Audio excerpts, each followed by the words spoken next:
Selamat sore Millennial Planter, baru menyanyikan lagu Berita Cuaca dari almarhum Gombloh ya. Ini lagu mengingatkan kita sama alam kita ya, yang sekarang di bulan awal Januari ini banyak perubahan-perubahan iklim ya, perubahan-perubahan yang membuat cuacanya nggak beraturan ya. Kemarin terakhir ada gempa ya, tanggal berapa gempa kemarin kan? Kemarin banget ya gempa ya, hampir yang di Banten ya. Itu tanggal berapa sih kemarin? Sekarang tanggal berapa? Nggak tahu. Minggu sekarang tanggal berapa? Pak, hari Jumat tanggal 14 Januari awal tahun 2022 ya. Perubahan iklim, akhirnya terjadi perubahan cuaca ya, itu salah satu contoh lah. Makanya kita berusaha menjaga nih ya, walaupun kecil kita coba ngerawat tanaman ya, seperti CC Lip Studio ini ya, di studio daun kita ini memang dihususkan untuk belajar bersama ya tentang banyak hal tanaman. Makanya di sini banyak jenis ya, ada ya seperti ini Anthurium, ini Epiprenum. Nah ini coba kasih lihat Kak, ini kayak Skindapsus juga ya. Kemudian aglonema udah jangan tanya ya, kita kadang-kadang banyak aglonemanya, tapi kita tidak mau bahwa penanam unggul itu semua jenis tanaman ya. Pengennya ya kita belajar banyak hal tentang tanaman. Intinya semakin kita menanam banyak, itu sedekah oksigen ya. Sekecil apapun kita berusaha memproduksi oksigen walaupun dengan tanaman kecil seperti ini ya. Ya, hal menarik lagi hari ini kita buat konten bahas ini nih, ini dia nih. Nih, mungkin para sahabat Millennial Planter bisa tebak tanaman apakah ini? Ya, ini kalau versi besarnya Monstera. Ini paket ekonomis nih, kalau mau Monstera nggak kebeli ya beli ini aja. Ini namanya Epiprenum. Ya, Epiprenum ini mudah banget ditanam. Aslinya ini adalah tanaman merambat ya, di hutan itu merambat. Mungkin sebarannya termasuk hutan di sekitaran Asia Tenggara ya, pastinya ini merupakan tanaman yang endemik dari hutan dibawa masuk ke kota jadi tanaman hias.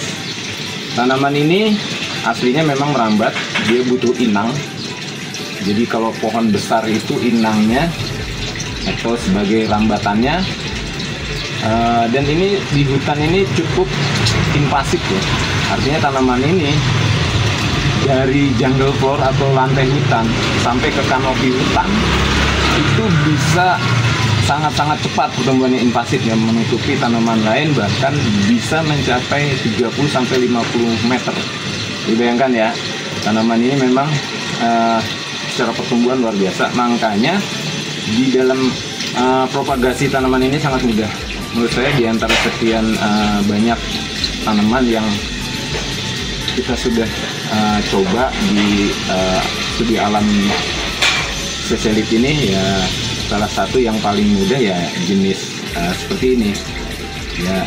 Di samping philodendron itu gampang banget. Intinya akar angin itu sangat menunjang untuk kehidupan. cepet banget deh, ntar gampang dikasih tahu. Ya, hari ini kita coba membagi ilmu. Sebetulnya ya nggak pintar-pintar juga, kita belajar juga. Intinya mau membagi aja dari sisi pengetahuan. Every plenum ini ada jenisnya, ada 7. Nanti akan saya sampaikan bahwa every plenum ini banyak sekali jenis-jenisnya, tapi nggak banyak 7. Nanti jenis-jenisnya akan saya sampaikan. Ya, sahabat milenial planter, mungkin sedikit berbagi ya. Sebetulnya ini ilmu umum dan kita searching di Google pun ada. Tapi coba CC Live Studio sampaikan sebagai upaya untuk membagi ilmunya. Wah, ini ngalangin kayak gede ya, kegedean nih aturin siring. Kita banyak baca ini ya, sementara persen dulu, tapi ya nanti memang skalanya mau kita jual, tapi ya butuh waktu, nanti aja kita taruh dulu. Nah, gitarnya juga deh kita taruh dulu ya. Oh iya, sebentar, sebetulnya kita punya satu channel lagi, ini khusus musik ya. Nama channelnya ini ya, nama channelnya ini CC Musik. Bahkan channel ini lebih dulu karena memang kita sekeluarga memang hobi musik, dan channel musik ini dikhususkan untuk cover-cover lagu ya. CC Musik ini memang untuk mengcover lagu ya. Ini salah satu seni. Oh, take me back to this time.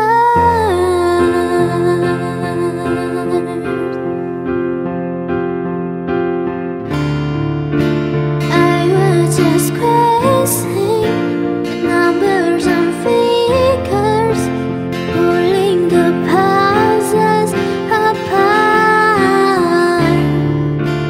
Questions of science, science and progress. Someone speak as loud as my heart. Tell me you love me, come back and hug me, over the rest to the start. Running in circles, guessing our tales, coming back as we are. Nobody said it was easy. Juga ya, karena kita tanaman pun seni sebetulnya ya, seni dalam keindahan. Kalau ini keindahan dari sisi pemandangan atau mata, nanti yang musik itu telinga ya, kita dimanja ya. Ya, nanti bisa di itu ya, di subscribe bukan promo, tapi ya agak banyak hal. Mungkin selama pandemi kita belajar banyak ya. Salah satunya keluarga ini kita konsen di musik juga. Mudah-mudahan generasi milenial ini, atau bahkan generasi Z ya sebutnya. Sekarang tuh generasi Z, generasi yang useless banget gitu, useless ya, easy going aja ya. Bahkan karir dan lain-lain sangat simple ya. Kalau lihat di YouTube itu bahkan ada yang terakhir itu jual foto sampai 1,5 M ya. Luar biasa, selama 5 tahun nge-capture foto ya. Begitulah kekuatan media. Mudah-mudahan CC Live Studio dan CC Musik bisa membawa seni atau keindahan, bisa membawa seni atau keindahan ya. Ya udah, taruh dulu deh dulu Kak, kita taruh dulu ini. Oke. Ya, ini kita akan menjelaskan 7 jenis Equiprenum. Mungkin ini yang pertama, kita akan mengenal namanya Equiprenum Cebublu.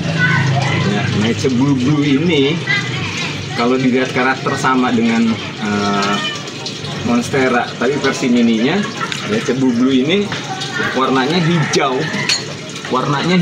Cebublu hijau, tapi kebiruan. Jadi ini kalau ditaruh di tempat yang gelap, siluet birunya itu mungkin akan terlihat ya. Itu yang pertama adalah Cebublu. Kemudian yang kedua adalah Epipremnum pinnatum green form ya. Kalau green form karena sesuai dengan namanya green, ini sebetulnya warnanya itu kecenderungannya memang kuat di warna hijau. Jadi karakter daunnya itu hijau. Kemudian yang ketiga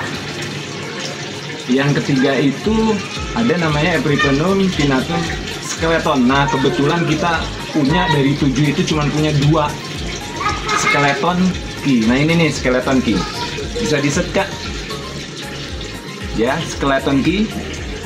Nah ini skeleton key kita. Jadi skeleton ini, ini ya, skeleton ini banyak orang bilang pada saat besar nanti bentuknya itu daunnya menyerupai ekor naga, makanya sering disebut ekor naga, atau bahkan orang menyebutnya kayak kunci. Makanya skeleton key ini ada tulisan key-nya mungkin kunci ya, karena begitu skeleton key masih baby itu belum terlihat karakternya, tetapi begitu udah mature baru dia akan keluar seperti itu, yang meruncing seperti apa saya bilang ekor naga atau stingray ya. Jadi banyak yang kita bisa namakan. Nah yang tadi ketiga ya Kak ya.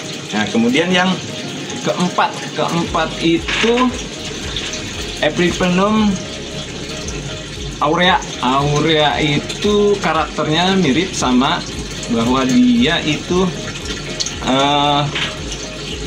daunnya tuh hijau sama dan seperti monstera ya, karakternya sama. Tapi yang lebih menarik lagi, dia mempunyai variegasi atau warna variegata yang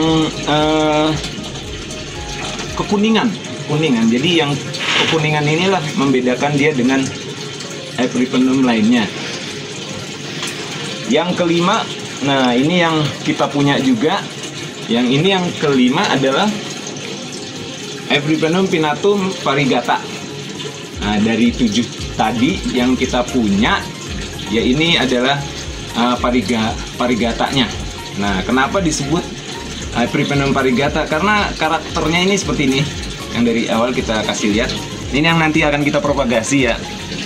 Mudah banget sih, sebetulnya tidak sulit, propagasinya nanti kita lakukan. Ini yang variegata. Jadi karakternya mungkin masih baby itu seperti ini ya, hanya bolong-bolong, tapi nanti kalau sudah mature dia akan pecah.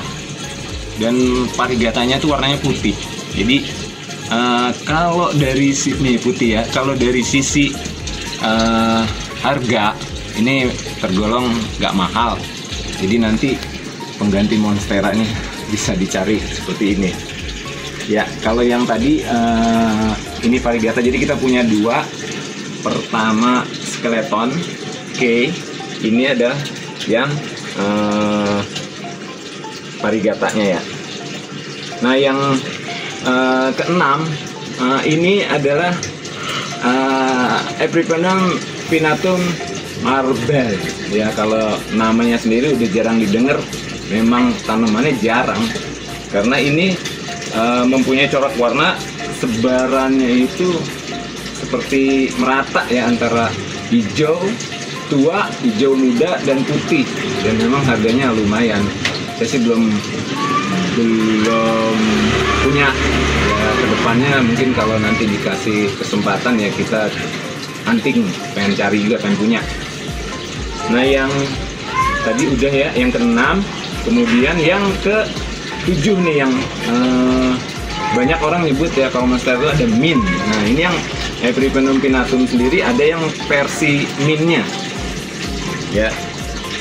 Tetapi warna karakter daunnya atau coraknya itu tidak secerah marble atau variegata ya. Jadi dia agak gelap ya mint itu, tapi tetap karakter variegatanya kuat ya. Itu seperti itu penjelasannya. Mungkin gak banyak teori, tapi saya pun berusaha belajar dari Mbak Google ya. Mudah-mudahan ini sih bisa kita share saja ilmunya. Nah ini yang nanti hari ini akan kita propagasi ya. Sebetulnya propagasi ini mudah. Nah ini nih yang nanti kita share ya, kita bagikan cara memperbanyak atau propagasinya, bagaimana tanaman ini bisa kita kembang biakan ya, kita budidayakan ya. Karena kalau secara rambatan ini mirip sirih gading ya, jadi selama akar ini masih ada, ini Kak liatin akarnya, ini akar anginnya ada. Sebenarnya mudah sih, ini kita putus tinggal tanam aja kayak sirih gading. Yang penting dia bisa mencari nutrisi di media tanah. Nah ini ya, sama skeleton juga nih, liatin skeletonnya ya. Skeleton pun udah banyak akar anginnya. Nah ini kita kasih turus ya, karena mau kita bikin rimbun ya. Tapi yang ini, yang skeleton kita bikin rimbun sama kayak Scindapsus nih ya, Scindapsus. Tapi yang ini ya kita coba berbagi propagasi, pengennya kayak itu tapi pertumbuhannya lebih lama dan agak ringkih. Jadi kalau dilihat nih ya, ringkih banget nih, kemarin kena matahari langsung kering, toh kering. Ini paling ringkih menurut saya. Tapi skeleton bandel nih, Scindapsus apalagi. Tuh, ini kemarin meleng dikit tuh, kena matahari kering. Ini tadi rencana mau dibikin masteran nih, kita puterin tuh, kalian liatin Kak, diputerin tuh di bawah. Ya kita puterin di bawah. Tapi ya cukup sih saya pikir. Saya mau potong aja dah untuk memperlihatkan propagasi ini apa namanya, Epipremnum variegata ini ya. Gampang sih sebetulnya. Nanti saya praktekkan deh ya. Ya kita lanjut. Kita udah siapin medianya sama ini tempatnya, potnya. Saya sih biasanya kalau udah propagasi atau memperbanyak dengan akar sedikit, itu potnya nggak gede. Nah, ini pakai 12 ya.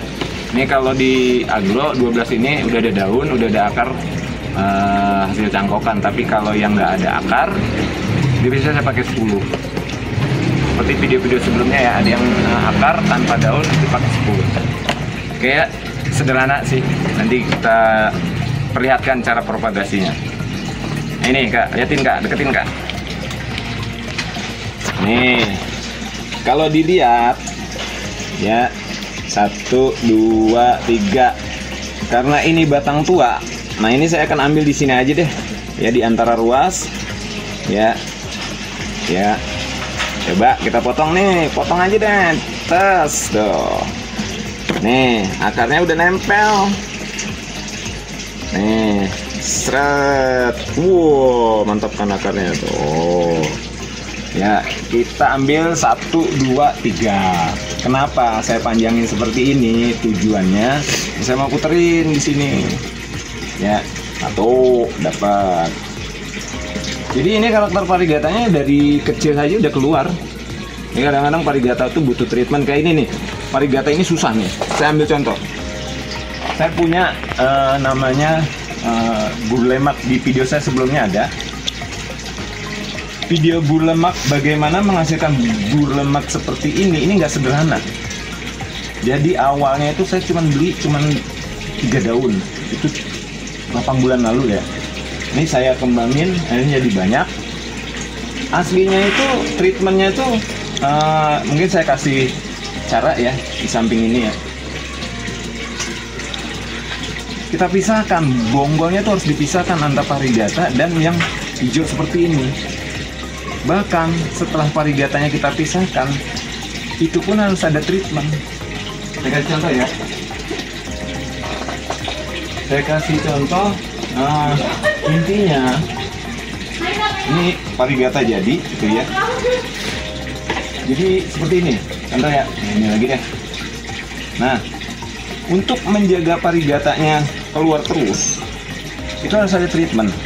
Nih, daun hijau ini tidak diperkenankan tumbuh. Makanya begitu daunnya hijau, biasanya saya potek langsung. Tes, udah nggak usah takut, hijaunya habisin aja. sehingga pertumbuhannya tuh khusus buat variegata, dan penempatannya harus terpapar matahari langsung. Ini lagi saya ekstrimnya, saya kondisikan, saya treatment agak disiksa, nggak saya kasih pupuk, nggak saya kasih buat klorofilnya tuh tumbuh jadi hijau daunnya kuat, tapi ya saya siksa aja. Contohnya seperti ini ya, nih kan jadi kan. Nah ini nih contoh nih hijau nih Kak, lihat Kak, nih ini kita nggak perlu kan, kadang-kadang saya eksekusi aja tuh, sehingga nanti tumbuhnya kita akan jaga terus variegatanya sampai ini ya, variegata sini. Oke, kembali ke ini, jadi melebar nih, nggak apa-apa ya, saya bagi ilmu juga, mudah-mudahan bermanfaat ya, walaupun nggak canggih-canggih banget. Tadi ini udah 1, 2, 3 juga deh. Ya, pastikan nih, kalau saya sih eksekusinya di sini nih. Ini dia nih. Tes. Tuh. Kalau teman-teman millennial planter punya siri gading, sebetulnya ini siri gading sih menurut saya, eksekusinya kayak gini. Propagasinya ada yang melalui media air, ya, jadi tanpa media tanah, sekam dan lain-lain, atau media padat, tapi dengan air juga ada.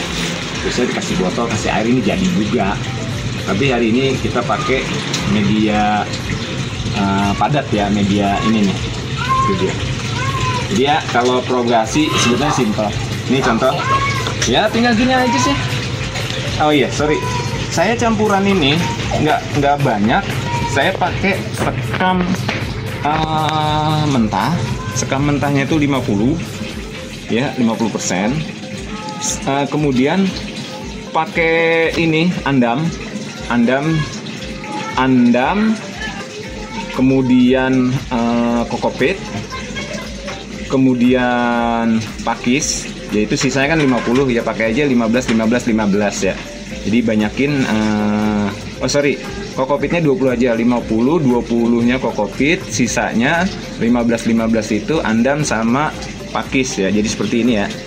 Nah ini nih medianya sudah. Nih tinggal gini sih, simple aja ya. Kemudian kita taruh, bahkan saya nggak treatment pakai apa namanya betadin ya, karena saya pikir tanaman ini nggak ini kok, nggak untuk kelembaban yang nggak rewel ya. Seperti ini tuh, tinggal diuruk ya. Nanti pertumbuhannya bisa kita observasi, karena saya yakin ini nggak akan busuk karena ada akar angin tadi. Tapi tolong taruhnya di itu ya, tempat yang tidak ada paparan matahari langsung dulu ya. Ya, tapi tetap kena, cuman nggak langsung. Satu lagi.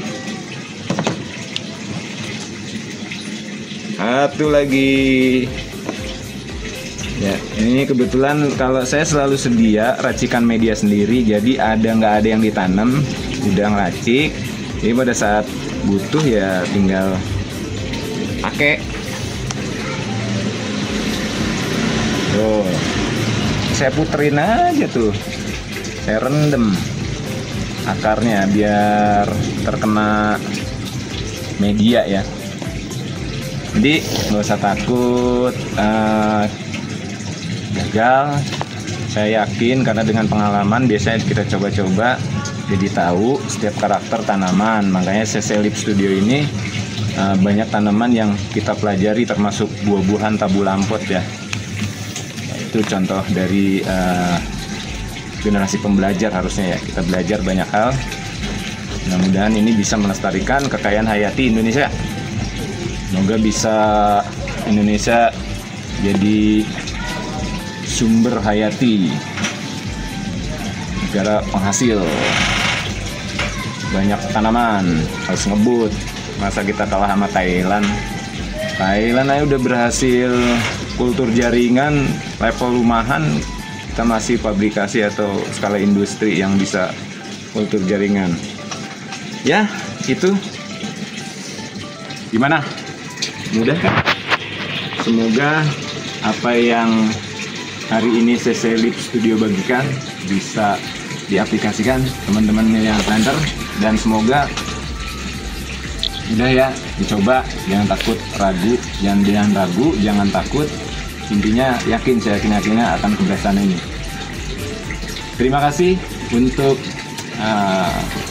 atensi dari video ini. Salam milenial planter.